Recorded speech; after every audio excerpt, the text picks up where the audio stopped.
Bonjour, bienvenue sur netprof.fr. Alors dans cette leçon, je vais aborder la performance d'une entreprise. Alors longtemps, les seuls critères utilisés pour mesurer la performance d'une entreprise étaient des critères économiques, voire commerciaux, et bien souvent des critères financiers. C'est-à-dire que tout était centré autour de l'argent.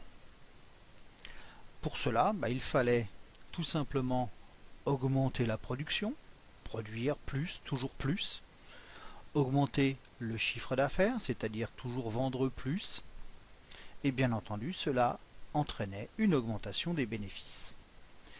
Si ces éléments étaient réunis, on indiquait que l'entreprise était donc performante. Vous allez voir que c'est toujours le cas, mais d'autres critères sont apparus. Par exemple, un critère de performance apparu il y a déjà une trentaine d'années, c'est le critère social. C'est-à-dire que là, nous allons voir l'aspect ressources humaines de l'entreprise. Comment gère-t-elle son personnel? Alors, l'entreprise va mettre donc en place une politique de satisfaction de ses salariés. Alors, cela va passer par formation des salariés, le dialogue social, le dialogue avec les syndicats, la motivation, ça peut être par des primes, par des avantages en nature, tickets restaurants, etc. L'amélioration des conditions de travail et aussi l'amélioration de la sécurité au travail. Alors quel est le but de toute cette organisation? C'est bien entendu de faire baisser l'absentéisme, c'est-à-dire que les salariés soient plus présents au travail.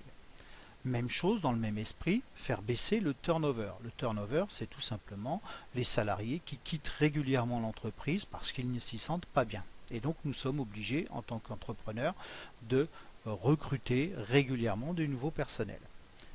Et quand une entreprise a des salariés qui se sentent bien, bien entendu, ça va augmenter la productivité au travail.